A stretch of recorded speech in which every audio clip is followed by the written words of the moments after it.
goye kuba waba uri umuprofeti uri umuntu w'Imana ejo n'ejo bundi ugasanga uguye mu maboko atari ayawe. None ikintu cyantangaje, Imana irahana. Ibaze umugore n'umugabo, wenda umadamu yari kukuzanira utwenda nyine kuri gereza akakubwira ati shuru anakasigara nagusengera ihangane bibaho mu rugo tugufatira. none umugore n'umugabo bari mu maboko atari ayabo. Siko bibari ukubera hoya Imana irahana, yarangiza igahanantura, irahana. Ibaze icyo kintu. Wenda umugabo afunze bibaho yego, ariko umugore n'umugabo ibaze icyo kintu. Ninde uzamenya uko urugo rumeze? Ibyaha bakoze ntibibemerera ko hari n'uwamenya uko urugo rumeze. Mushire baro hasi durebe uko Imana bayitereta, uko bayihamagara, yego, kugira ngo ineza y'Imana itubeho. Yego, naho bitari ibyo amaboko atari ayabo agiye gufata abantu benshi hanze ahangaha. Bagenda biyitirira kukwita umuhanuzi byonyine gatuzuka karega. Kandi ibyo guhanura se, twagakwiye kumenya ko hari Yesu wenyine ari uzacira imiryango yose urubanza. Arega nimba mwarize koko mujye mukoresha ubwenge mwahawe, sibyo? Uyu mwanya nimba umuntu akubwiye ngo ndakuvumye, ntabwo ari we utuma umuvumo gufata. Abisohora nk'umuntu, Imana ikabicisha mu iforomo nk'Imana. Yasanga biguhama bikaguhama, ariko bitaba biguhama bigafata ubusa.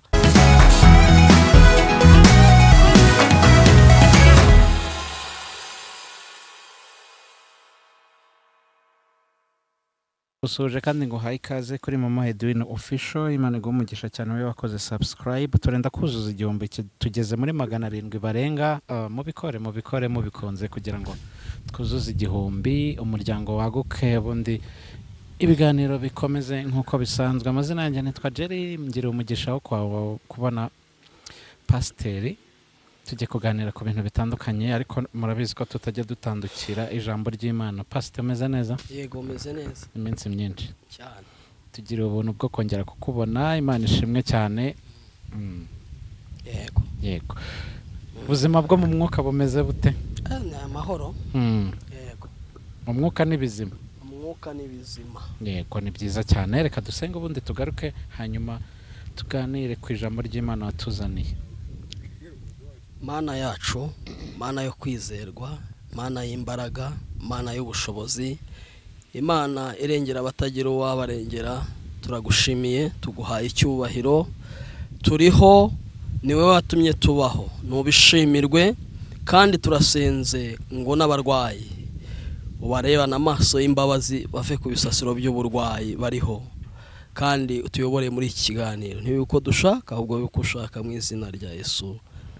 Amen. Urakoze cyane, ndakwakiriye. Buriya mushumba iyo namubonye mba nzi ko agiye kutugaburira ibyo kurya byo mwuka bidukwiriye kandi bikatugwa neza. Ndakwakiriye cyane. Yego, murakoze cyane. Nanjye birashimishije ko kongera kugaruka hano. Imana ibaha umugisha rwose. Nibyo nsuje inshuti zanjye, abari kure abari hafi, ndabasuhuje cyane. Amazina ni Pastor Theogene, ndi umubwirizabutumwa cyangwa ndi umwana w'Imana. Rero iki gitondo cya none cyangwa ibihe bya none ntabwo byoroshye. Icy'ingenzi ni ukuba mu mwuka, kuko iyo utabaye mu mwuka cyane bituma intege nke zigufatira zitari zikwiye kugufatira aho zibonye. Ahubwo iyo uri mu mwuka intege nke ntabwo zipfa kugufata. Rero turasabwa kuba mu mwuka cyane kugira ngo ibintu byose bibashe kugenda neza. Ni ukuvuga iki rero? Nitujya mu mubiri nta nsinzi turi bukure mu mubiri, kandi nsinzi twari tuyitegereje mu mwuka.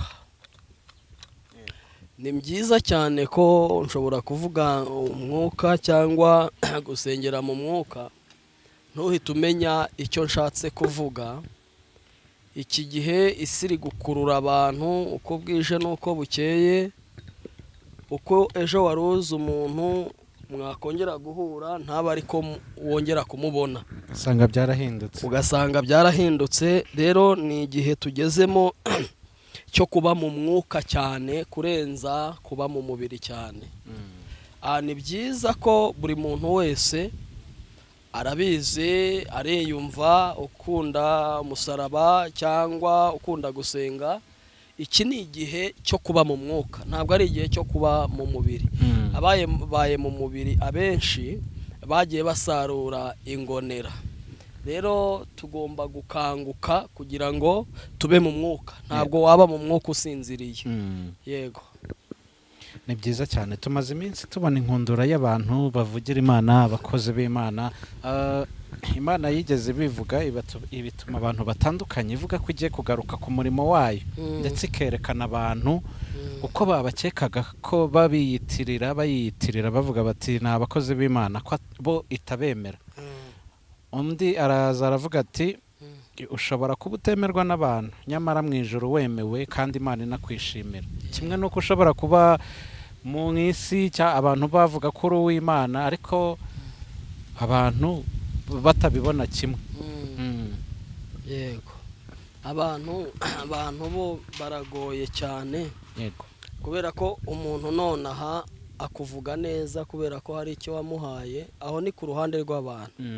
Wabura icyo umuha akakuvuga nabi, kandi ufite icyo umuha yakomye amashyi amasaro utarayakura kandi utari n'umusirikare, ariko ubuze icyo umuha aguhindura. Yego, rero ibi bihe biragoye cyane kugira ngo bibemo uri mu mwuka uciriritse, biragoye. Birasaba kuba mu mwuka wo hejuru cyane. Ubwo biranjyana binjyane ku mazina amwe aremereye tumaze iminsi tubona. Ababishopu, abaprofete bakomeye bagenda bafatirwa mu byaha bitandukanye, kandi twumvaga ko ari abantu b'Imana batakagombye kugibwaho n'uwo mugayo, kuko abantu babafataho icyitegererezo. Ibi bintu biragana he mushumba?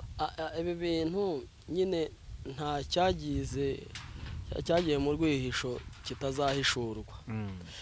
Uyu mwanya hari igihe cyageze turavuga ngo ibi byo gukubita abantu hasi ni amarigondi, ni ibintu biba byapanzwe abantu ntibabyumve, ngo twagiriye ishyara ayo mavuta ko mwe mutayafite, ngo ibyo ngo twayagiriye ishyari.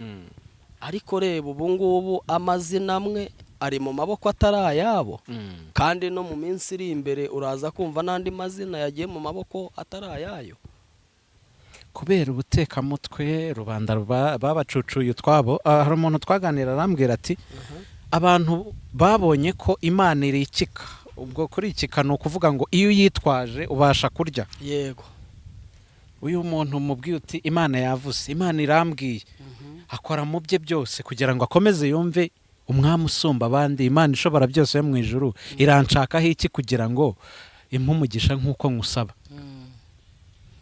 Abantu benshi bashidukiye cyangwa bagiriye hejuru hariya, abantu bigaragura hasi, bikubita hasi, bakagira ngo niho hari Imana, kandi niho hari ubusambo bukomeye ndengakamere. Ahubwo rero abantu kuri iki gihe nababwira ngo kuba mu mubiri ntabwo bigihagije. Igihagije ni ukuba mu mwuka kurenza kuba mu mubiri. Kuba mu mwuka kurenza kuba mu mubiri. Ese umuntu aracyakeneye umuhanurira, umuntu aracyakeneye umusengera, umuntu aracyakeneye umubwirira ko agomba kwiyiriza iminsi runaka Imana ikabona kumuvugisha? Kubera irondo ryivanze n'ibisambo, ibyo ntabwo bigikenewe.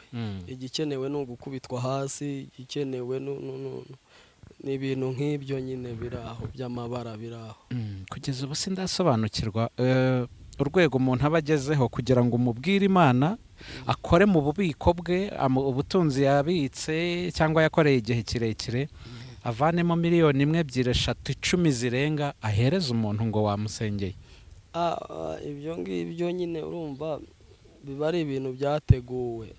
Akaza akagutera sitarakare akakubwira ati iki nutagikora biragenda gutya.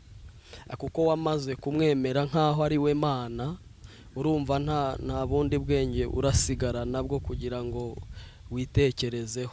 Rero nabo baje ari abantu baje kwimura Imana bakicara, ntabwo rero Imana yabyemera kugira ngo bayimure bicare. Yego, turajyana kuri iki kindi wera kugira ngo duhe ijambo ry'Imana watugeneye, Imana yashyize ku mutima wawe. Ikintu bita aya mazina yo kuvuga ngo ni abakozi b'Imana, baprofete bakomeye bavugana n'Imana isumba byose, bakigira ndakorwaho ndahangarwa, kumva ko nimba yitse umukozi w'Imana. Ariko Jerry, ibyo ndabyumva, ariko nanone reka turebe umukozi w'Imana ubundi yari umugaragu, umuja.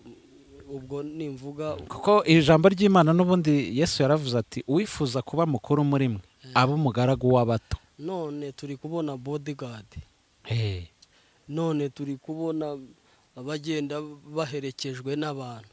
Kugira ngo urumva hari Imana ikihari se, kugira ngo ubonane na kanaka barayimuye n'umushumba runaka na inscription. Imana barayimuye. Yego, bamaze kuyimura bariyicaza, urumva bashyiraho amabwiriza bishakiye yabo bwite.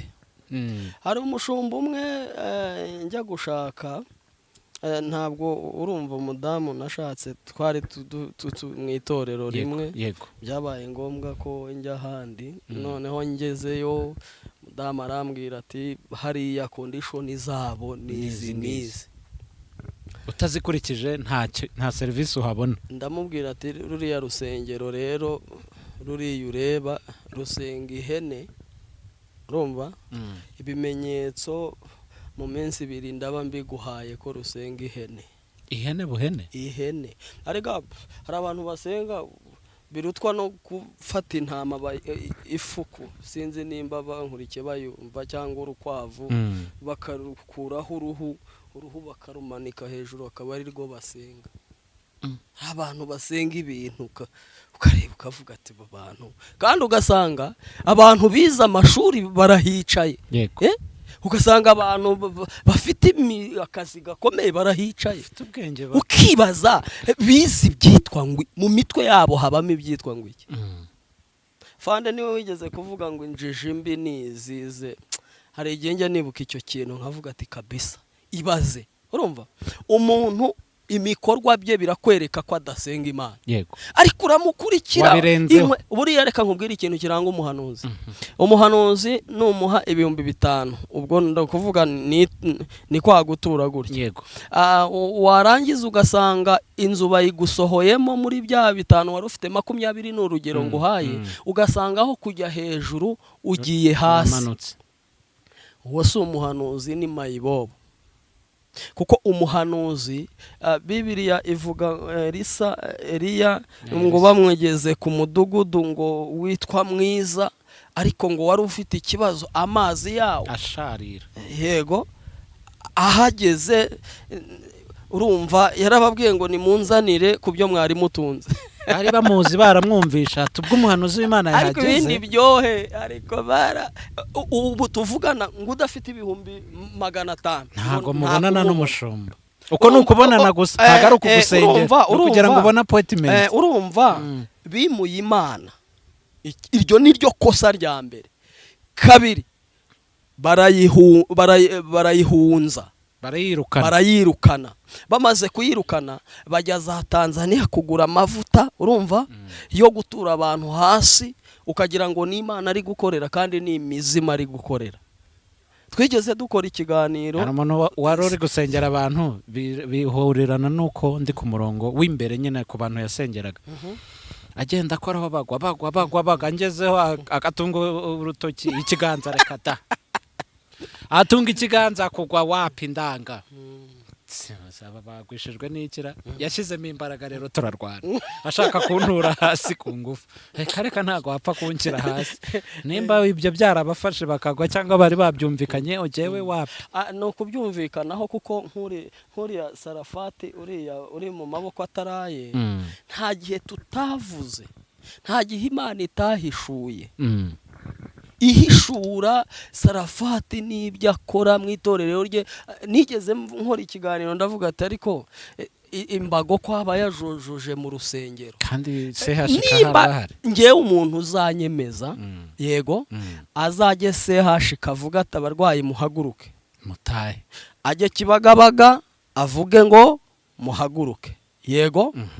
Aho nzemera ko nubwo yaba ari ibidayimoni ariko byakijije abantu, ntacyo napfa kwemera. Ariko se umuntu aje yigenza, mwakoze ibyo mukora mubikora iyo za Rubavu na za hehe, umuzanye mu igare ni muzima, uramuhagurukije ngo igitangaza kirabaye, urumva Imana yaborohera? ntabwo byakunda, kuko leta nk'umubyeyi urumva yafunze aya mazu ibisambo byahuriragamo bikiba abaturage. Nk'umubyeyi n'ubundi izadufashe nk'abaturage, ikore nk'uko yubakira ibitaro, nk'uko yubaka amashuri, n'ubundi hanga udushya, yubaka urusengero hanyuma rw'icyitegererezo, kuko habuze uwabwira abantu ibyururutse imitima.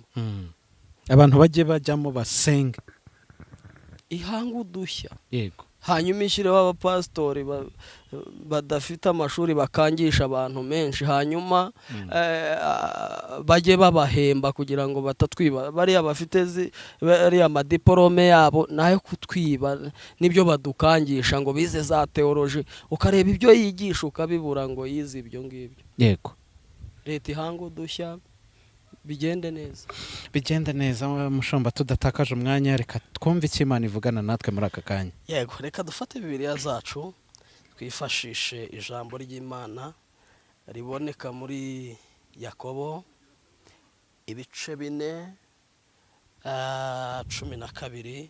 uradufasha? Yakobo ibice 4, Yakobo ibice 4:12. Yakobo ibice 4 umurongo wa 12 haragira hati utegeka agaca imanza ni imwe yonyine ariyo ibasha gukiza no kurimbura, ariko wowe urinde ucira mugenzi wawe urubanza. ubwo urumvira ijambo ikintu rishatse kutubwira muri iyi si ya none. Ndasubiramo, urumva abantu benshi ari kuza avuga uriya ntazajya mu ijuru, uriya bizagenda gutyo, ukibaza ninde batagatifuje uzajya mu ijuru. dusubiriremo ariko usome neza, ntabwo ndi kumva usoma neza. utegeka agaca imanza, ni ukuvuga ngo niwe ufite ububasha, yego, ariko dufite abandi bihaye ububasha, ni umwe nyine. Katwumvikana, yego, dufite abandi bihaye ububasha.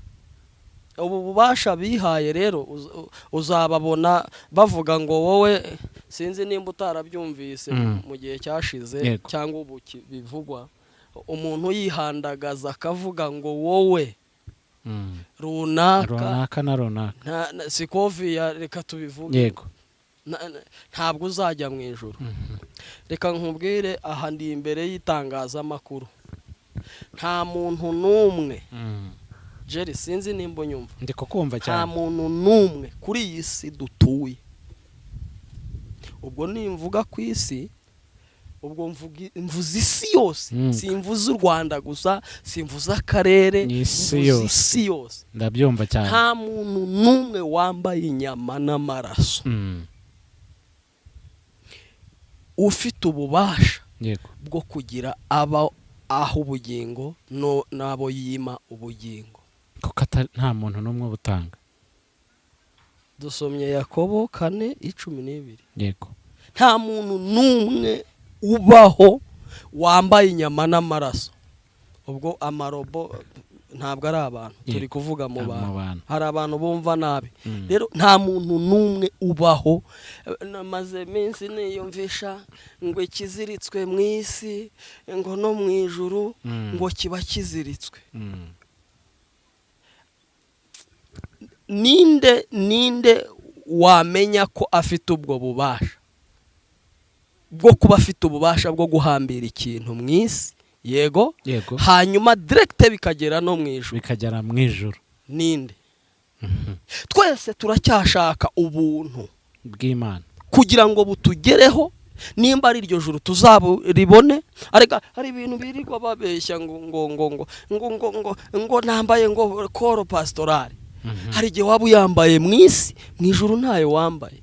Ibyo nahereye mvuga nti ushobora kuba abantu kuri iki gihe uri kumva wambaye iyo ntuza, ubwo ngo ibiryo byiza ni ibyawe, ubwo ngo inzu nziza ni iyawe, ukora amabara ntibagushyire ku mugaragaro, ku Imana yigiye kubashyira ku mugaragaro. Nta wambaye inyama n'amaraso ugira abaho ubugingo n'abadaho ubugingo.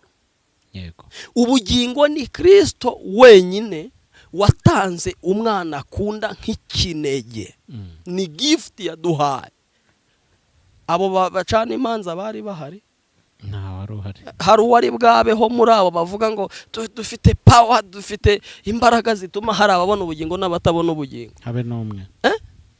None uyu mwanya tuvugana umuntu wumve, kandi ni na mukuru. Buriya nicyo kintu cyambabaje. Ni buriya aza kuba umuntu mutoya mugakiza, ariko ni mukuru, ni umuntu wakabwiye ati uvuze nk'amarangamutima yawe ariko ndakubabariye. Amwereka ko amukuriye, ariko aramwereka ko nyine agomba guca imanza nk'Imana. Bihinduye Imana, Imana nayo ntiyabyemera. Iraje bandagaze ku mugaragaro, iraje bandagaze aho bakamiwe amata. Niho bagiye gusabiririza ku manywa y'ihanga.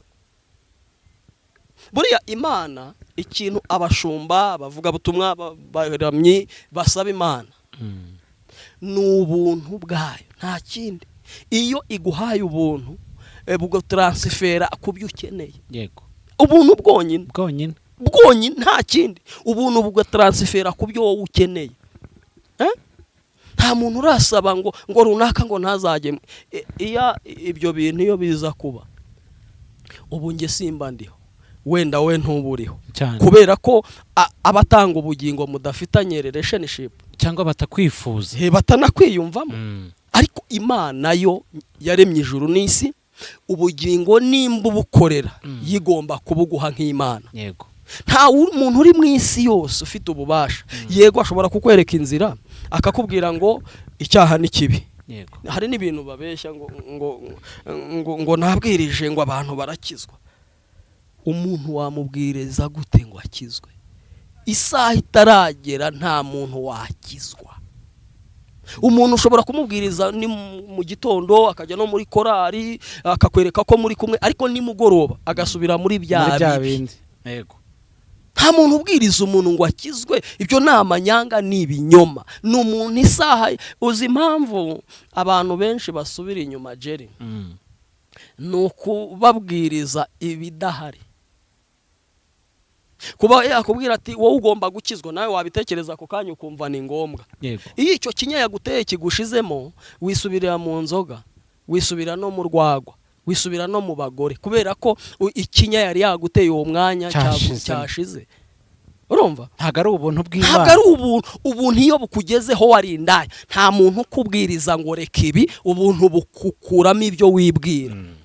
Byo nibyo. Iyi saha itaragera nta muntu n'umwe. Ibubona abantu basinda bananywa, banakorera Imana, banakorera ubwo si n'Imana n'inyabingi, bananywa n'inzoga. Ni ukubabwiriza gutyo, nawe akazira muri icyo kinya. Yazira muri icyo kinya, ubwo se nk'uwe uzamubwira Imana gute? Azajya yumva ari ibintu byashaje biraho, kuko ntabwo yigeze abisogongera ngo abyumve. Iyo wasogongeye ubuntu, hari ibintu twita kubera uhurwa, kubera ko wabisogongeye nyine. Ariko uyu munota umuntu muri guhura ni umuvugabutumwa, mugahura yasinze, mugahura yasambaye, mugahura kandi ari fiyeri yabyo rwose. Impamvu niyo mibwe. Ubwo urambwira nk'uriya wavuze ngo wowe ntiwajya mu ijuru, hanyuma nk'abamukurikira bababwira ibingana iki iyo bakosheje gatoya? Ugahita wimagine ukuntu biba bimeze. Nshuti z'umusaraba, tureke gutura mu mubiri. ahubwo duture mu mwuka kugira ngo ibyo nibiba ntituzasubiraho twavuye. Biragoye kuba waba uri umuprofeti, uri umuntu w'Imana ejo n'ejo bundi ugasanga uguye mu maboko atari ayawe. None ikintu cyantangaje, Imana irahana. Ibaze umugore n'umugabo, wenda umadamu yari kukuzanira utwenda nyine kuri gereza akakubwira ati shuru anakasigara nagusengera, ihangane bibaho mu rugo tugufatira. none umugore n'umugabo bari mu maboko atari ayabo. Siko bibari ukubera hoya Imana irahana, yarangiza igahanantura, irahana. Ibaze icyo kintu. Wenda umugabo afunze bibaho yego, ariko umugore n'umugabo ibaze icyo kintu.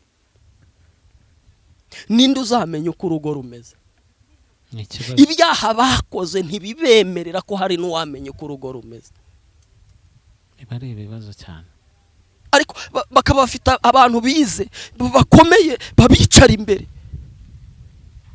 Umuntu wawe yigeze ambwira ati mushumba ndakwemera, ndagira ngo uzansengere nkora ubukwe, dore iwacu n'imyaka 5 irashira tudakora ubukwe. Ndamubwira ati icyo si ikimenyetso cyo kwa Satani, hari ibindi ushaka. kandi ahasengera abandi bavuga ko habohora ibitangaza byarananiranye. Kubera iki? Kuko na buriya iyo ugiye pfiriya hari ibyo bakubwira, amategeko ugomba kuzagenderaho.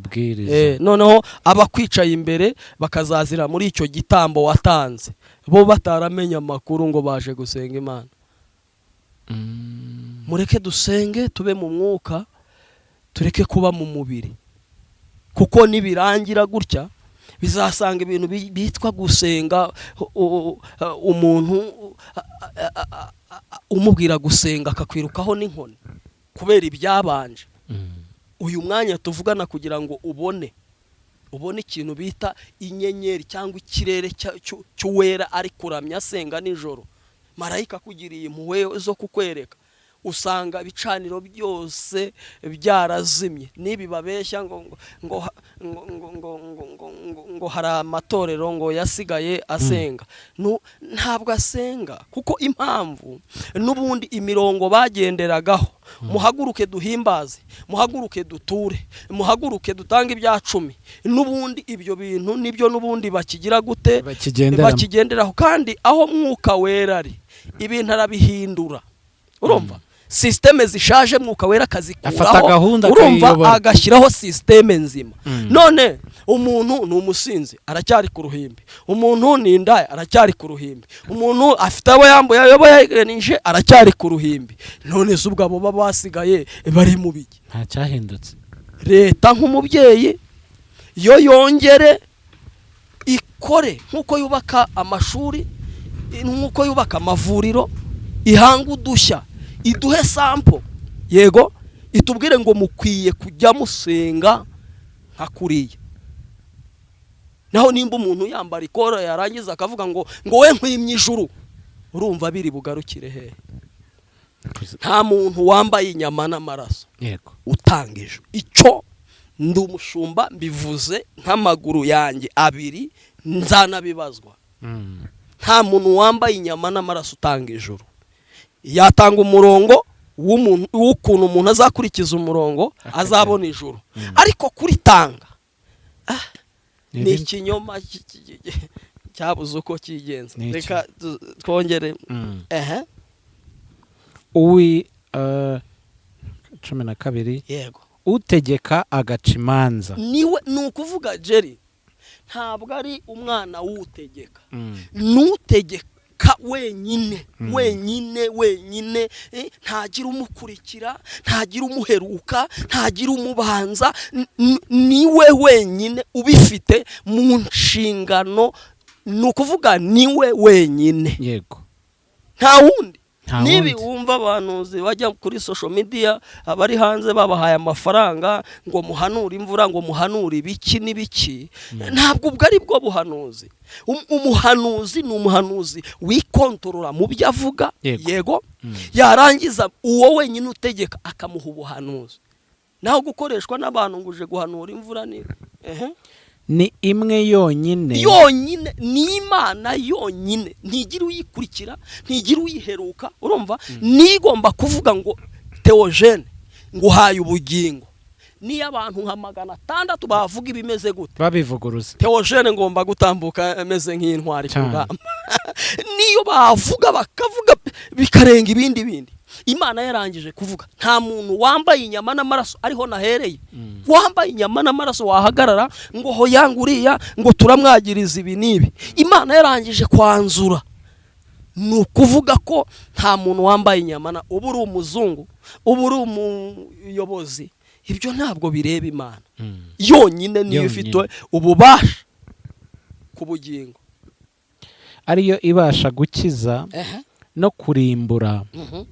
Ariko wowe urinde ucira mugenzi wawe urubanza. Ariko abashumba ntabwo basoma waba kuko Bibiliya ibitse ibintu byinshi cyane. Waba uzi nk'iki gitabo, ibyo numvishe kuri social media bigatambuka, kandi ukuze urinde wowe ucira umuntu w'abandi urubanza. Uyu mwanya turi kuvuga bitewe n'imico tugenda tubona itari ikwiye kuba mu bashumba n'abapastori. Wenda abandi babatinyaga ngo nabahanuzi bato niki njyewe nje nk'umuntu uvuga ibyanditswe, ntabwo nje nk'umuntu uvuga amagambo gusa. Yego. Umuntu w'abandi n'indayarega n'iz'Imana, n'abasambanya rega n'ab'Imana. Mushyire baro hasi durebe uko Imana bayitereta, uko bayihamagara, yego, kugira ngo ineza y'Imana itubeho. Yego. Naho bitari ibyo, amaboko ataraya bagiye gufata abantu benshi hanze ahangaha, bagenda biyitirira kukwita umuhanuzi byonyine gatuzuka karega. Kandi ibyo guhanura se, twagakwiye kumenya ko hari Yesu wenyine ari uzacira imiryango yose urubanza. Nta muntu wambaye inyama n'amaraso uzaguha ijuru. Kabone pasiteri nimba wamuhaye imodoka, hari igihe we na pasiteri n'imodoka muzagumaho, ntabwo uzamwishyuza imodoka Gihenomu, nawe yagiye Gihenomu, buri muntu azaba asamaye. Rero twakagombye gushaka Imana bigishoboka ko Imana ibonwa. Urakiranuka ngo utanga ibya 10, icyo cya 10 wasanga ari wowe n'uwugiha, mwese Imana itabazi. Urumva uri kuruhira iki? Uratega indege ngo ugiye kureba abakozi b'Imana bakomeye, no mu Rwanda barahari, ariko ubwenge bwo kubashaka Satani yarabugutwaye. Ahubwo uragenda wiruka abantu inyuma badafite icyo bakumariye. Umuntu ufite ububasha ku bugingo n'uwakuzanye ku isi. Nta wundi muntu ufite ububasha ku bugingo. Sinzi niba hari icyo wambaza. Nari naryohewe, nari nguteze amatwi, kandi ibyo uvuze ni ukuri. Abantu iri jambo rirasobanutse. Abantu bagiye babyibazaho ngo se ngo rya jambo rivuga ngo icyo muzahambira mu isi no mu ijuru kizaba gihambiriye, bakibwira ko nimba akwatuyeho ijambo cyangwa umuvumo. None se uri kwatuyeho we afite ungana iki, umuvumo ungana iki? Arega nimba mwarize koko mujye mukoresha ubwenge mwahawe, sibyo? Uyu mwanya nimba umuntu akubwiye ngo ndakuvumye, ntabwo ari we utuma umuvumo gufata. Abisohora nk'umuntu, Imana ikabicisha mu iforomo nk'Imana, yasanga biguhama bikaguhama, ariko bitaba biguhama bigafata ubusa. Nta muntu ubaho uhundi ijuru. Yego, icyo kirasobanutse mushumba. Iri jambo ryari rikenewe kugira ngo abantu bajijuke. Abantu bakeneye kugira ngo Imana ikore ku maso irebe, barebe. Iki gihe babaye sinzi uko nagereranya, kuko uramubwira ijambo ry'Imana rizamugeza akazariraga n'umwana we, ahubwo akumva ko ibimukubita hasi ari byo Mana. Urumva ukuntu abantu bagoye. Abantu bakeneye ibitangaza, ntibakeneye nyiri ibitangaza. Niyo mpamvu usanga ahantu iyo bavuze ngo biri kugenda gutya, bahita birukirayo, birukanka kubera ko batazi ibyo barimo. Hari abantu babona ubugingo buriya Jerry, kuba ku isi, isi tuyitambukaho, ntabwo tuyituraho. Turagenda twigendera gusa. Hari abantu bazi ko bazabaho amateka yabo y'ubuzima bwabo bwose. Reba nk'abami babanje, yashyiraga ikirenge hasi ubwo ikabamize. Uyu mwanya turajya kureba ibirenge bya Rugaju. None se arihe kuki atakingiye urupfu ngo rwe kumujyana? Abantu ntibabasha gutekereza icyo kintu. Nimba Ruganzu uyu mwanya yarakandagiraga kwibuye cyangwa akaryicaraho, ubu nimize kujya kureba aho byabereye. Kuki urupfu ataje ngo arusunike rwigireyo? Kuko yari afite izo mbaraga utamenye yazikura. Yego. Nta muntu urupfu rutinya. Bamenye ku isi tuyitambukaho, tutayituraho. Yego. Kandi abantu bashatse bareka kwiremereza, tugashyira baro hasi tugasenga Imana ya Isiraheli na Isaka na Yakobo. Nicyo kintu cyonyine cyaturengera. Naho kwirirwa mu Rwanda ngo bari bafite ubugingo abandi ntibabufite, nta wambaye inyama n'amaraso utanguye. Habe hano mu Rwanda, ubwo mu Rwanda hari umuntu utarimo se? Hano mu Rwanda ukandagiye ku butaka no kuzamuka Amerika hose n'abazungu, nta muntu utanga ubugingo. Ubugingo butangwa n'uwakuzanye ku isi bitewe n'uko witwaye ku isi. Yego. Ubwo birakorerwa ubugingo bitewe n'uko witwaye. Ubwo harimo imyitwarire n'imyifatire, byose biragendana. Mushomba, wenda reka ngushimire. Waba ubyemeye? Waba ubyemeye? Ndabyemeye. Waba ubyemeye ko nta muntu wambaye inyama n'amaraso utanga ijuru? Ndabyemera. None se urumva uriya mwuka waramuteye uturuka he? Ahubwo hari igihe Imana ibigeze ngo ishyire umuntu ku karubanda, abantu bareba ibyo babona ibyo bizeye ari ibiki. iri mu kazi, iri muri operasiyo muri no minsi nabonye bikaze. Mbwira nk'ibyo bintu. Wari ufite abantu benshi bamwizereyemo. Ko ikiri mu kazi, Imana iri mu kazi, iri muri operasiyo ziteye ubwoba.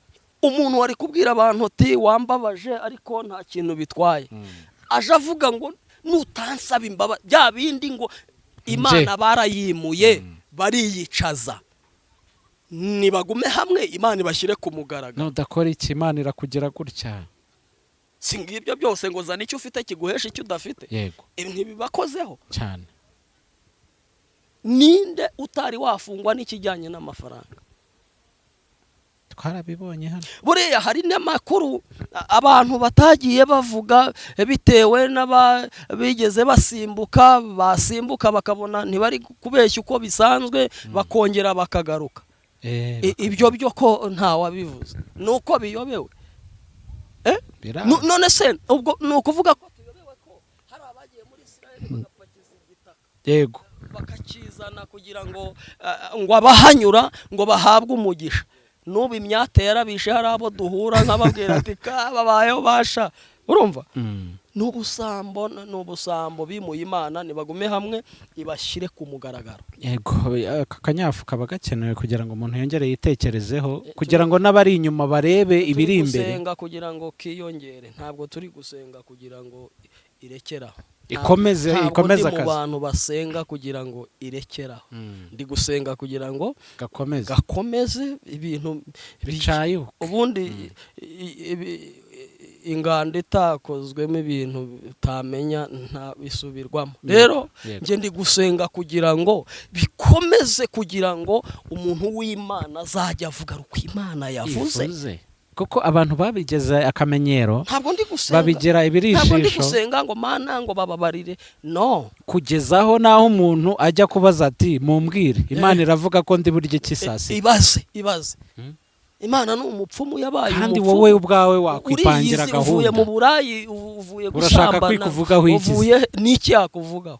Ariko nujya kuri uwo muhanuzi ukamuha 10,000 arakubwira ko hariho visa. Uburaye Imana nterebo mumwere, imyuka akorera mu hanuzi nterebo. Hari abahanuzi bagiye bakomeretsa imitima y'abantu, ugasanga umwana no umukobwa mwiza yikenereye Imana, ukamutunga amafaranga ati iravuze ngo uriya no wawe. ndi kuri kamera yego ubu tuvugana nkenera inshuti nke mu buzima uzi impamvu nkenera inshuti ngomba gukwiza urukundo nyine nimba ubasha gusakazaho urukundo rwawe ubwo ni ukuvuga ngo ntabwo urukundo rwanjye rufata ibyo rubonye niyo mpamvu ngewe ku giti cyanjye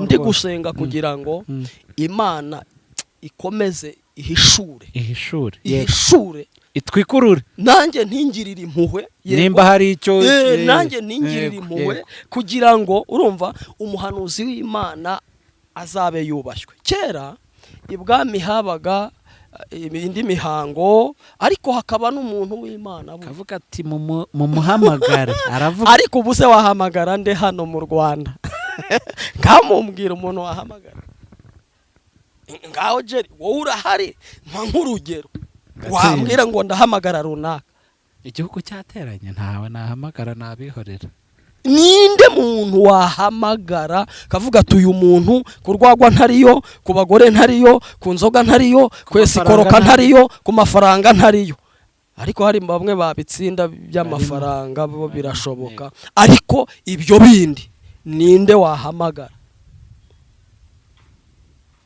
mu gihe rero ntawo guhamagara ni mwemera Imana izihonde nihonda mu maso wihangane nihonda mu birenge wihangane kugeza igihe Imana ibashyiriye ku rugero yo yifuza pano rwo mwifuza yego abo hari abaza kuvuga ngo urabona ariko ibyo uri kuvuga nibyo biranumvikana oya abantu baragoye kuri iki gihe umuntu utamubwiye ibyo ashaka ngo ubwo nturi umuhanuzi kandi ibyo ashaka ntazi ko iyo amaze kugenda iyo amaze gupfa uko bamuhamba kose ntari buburane araburana tese yego mushomba reka ngushimire ikiganiro cyuje impanuro byari bikenewe kugira ngo haboneke umuntu ubwiza ukora abantu apana ibyo bashaka kumva ahubwo ibikwiriye yuko tuvuga abandi bakanda bananira ubundi hari ukuntu kanda gatoya ku kibyimba hakaza amazi gusa ariko nyirankana itaravamo ntago kira impamvu nari mvuze ngo ngira inshuti nkeya hari igihe nshyira mu bwenge bwanjye n'ubwanjye wowe unteze amatwi ntabwo ari ubwawe n'ubwawe wowe uri kwivugira ngewe nkareba nkavuga ati umuntu ni inshuti yanjye ndakodesha nawe arakodesha igisubizo ni iki aho ngaho kuzi ko ari byo umuntu acuruza agataro ncuruza agataro igisubizo kiri hehe aho ngaho nta mwana ukura ngo agume mu ishuri yigagamo yarimuka isi nitagukuza abantu bazagukuza